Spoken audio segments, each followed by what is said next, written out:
नमस्कार. आज आपण अतिशय चविष्ट अशी पावटा, वांगं, बटाटा आणि शेवग्याच्या शेंगांची भाजी बनवणार आहोत.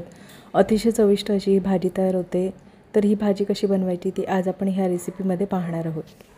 तर इथे आपण भाज्या स्वच्छ साफ करून घेतलेल्या आहेत. बटाटा, वांगं, शेवग्याच्या शेंगा आणि पावटे. तर इथे पाहू शकता शेवग्याच्या शेंगा आपण एकदम जाड घेतलेल्या नाही आहेत, तर मीडियम साईजच्या घेतलेल्या आहेत. म्हणजे भाजीमध्ये छान मिळून येतात आणि पटकन शिजल्या जातात.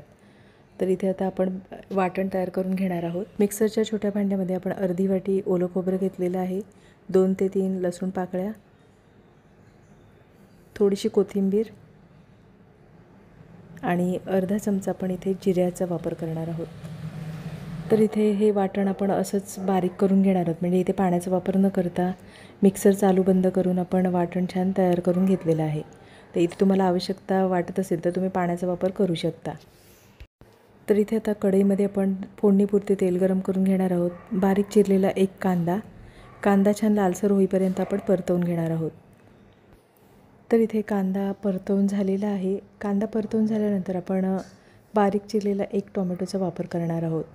तर इथे पाहू शकता कांदा परतवून झालेला आहे. एक बारीक चिरलेला टोमॅटो, कांदा आणि टोमॅटो आपण परतवून घेणार आहोत. तर इथे कांदा आणि टोमॅटो परतवून झालेला आहे आणि आता आपण मसाल्यांचा वापर करणार आहोत. तर इथे आपण 2 चिमूटभर आपण हिंगाचा वापर करणार आहोत. त्यानंतर आपण घरगुती लाल तिखट 1.5 चमचा. घरगुती लाल तिखट म्हणजे साठवणीचा मसाला हा तुम्ही तुमच्या आवडीनुसार वापरू शकता. तर इथे आपण 1.5 चमचा घरगुती लाल तिखटाचा वापर केलेला आहे. तर इथे आपण मसाला कांदा आणि टोमॅटोमध्ये परतवून घेणार आहोत. तर लक्षात ठेवा इथे गॅसची फ्लेम एकदम स्लो ठेवायची आहे, म्हणजे मसाले जळले जात नाही. तर इथे आता मसाले परतवून झाल्यानंतर आपण जे वाटण तयार करून घेतलेलं आहे ते वाटण आपण परतवून घेणार आहोत. तर इथे वाटण परतवून झालेलं आहे. वाटण परतवून झाल्यानंतर आपण ज्या भाज्या चिरून घेतलेल्या आहेत, वांगं, बटाटा, पावटा आणि शेवग्याच्या शेंगा, त्या आपण आता मसाल्यामध्ये मिक्स करून घेणार आहोत. तर इथे पाण्याचा वापर न करता भाज्या आपण मसाल्यामध्ये परतवून घेणार आहोत.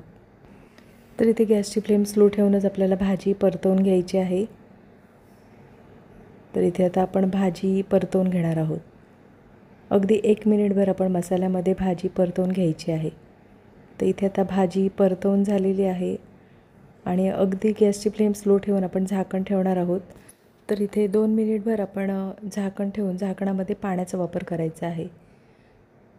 तर इथे 2 मिनिट आपण झाकणामध्ये पाणी ठेवून भाजी छान वाफवून घेणार आहोत, म्हणजे अतिशय चविष्ट अशी भाजी तयार होते. तर इथे आता झाकणावर आपण पाणी ठेवलेलं आहे आणि 2 मिनिट झालेले आहेत. 2 मिनिट झाल्यानंतर आपण जे झाकणावर पाणी ठेवलेलं ते पाणी आता आपण भाजीमध्ये सर्व ओतून देणार आहोत. तर इथे आता भाजी आपण ढवळून घेणार आहोत. तर इथे भाजी ढवळताना इथे पाहू शकता पाण्याचं थोडं प्रमाण कमी आहे, म्हणजे भाजी शिजण्यासाठी पुरेसं नाही आहे. तर इथे आपण पाण्याचं थोडंसं वापर करणार आहोत, म्हणजे भाजी शिजण्यापुरतं पाण्याचा वापर करायचा आहे. तर मिक्सरचं भांडं आपण स्वच्छ धुवून घेणार आहोत. जे वाटण तयार करून घेतलेलं त्याच्यामध्ये आपण थोडंसं पाणी टाकणार आहोत आणि मिक्सरचं भांडं आपण स्वच्छ धुवून घेणार आहोत. तर इथे आता आपण एकदा भाजी ढवळून घेणार आहोत. तर इथे आता भाजी ढवळून झालेली आहे.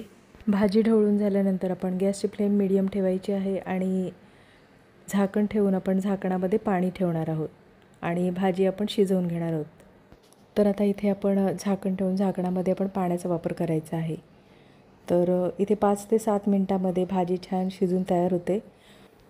तर इथे 5 ते 7 मिनटामध्ये 1 ते 2 वेळा भाजी चेक करायचं, म्हणजे पाण्याचं प्रमाण कमी झालेलं असेल तर थोडंसं पाणी टाकायचं आहे, म्हणजे भाजी करपत नाही. तर इथे आता 7 मिनटामध्ये आपण 2 वेळा भाजी चेक करून घेतलेली आहे. जर भाजीतील पाणी कमी झालं तर थोडंफार पाण्याचा वापर करू शकता. तर इथे आता भाजीमध्ये थोडंसं पाणी कमी होतं म्हणून मी थोडं पाण्याचा वापर केलेला आहे. तर इथे आता भाजी आपण एकदा ढवळून घेणार आहोत आणि इथे पाहू शकता भाजीचा पूर्णपणे रंग बदललेला आहे आणि भाजी आपली छान शिजून तयार आहे. तर इथे आता आपण चवीनुसार मिठाचा वापर करणार आहोत. चवीनुसार मीठ आणि बारीक चिरलेली कोथिंबीर. तर इथे आता मीठ आणि कोथिंबीरीचा वापर केल्यानंतर भाजी एकदा आपण ढवळून घेणार आहोत. तर अतिशय चविष्ट अशी ही भाजी तयार होते. तर ही भाजी तुम्ही अगदी चपातीबरोबर, भाकरीबरोबर किंवा भाताबरोबरसुद्धा खाऊ शकता. अतिशय चविष्ट अशी ही भाजी तयार होते. तर नक्कीच रेसिपी बनवून बघा आणि कमेंटमध्ये मला नक्कीच सांगा. तर इथे तुम्हाला कितपत भाजीमध्ये रस्सा हवा आहे तेवढं तुम्ही ठेवू शकता. तर इथे आपली भाजी कितपत शिजलेली आहे ती पाहूया.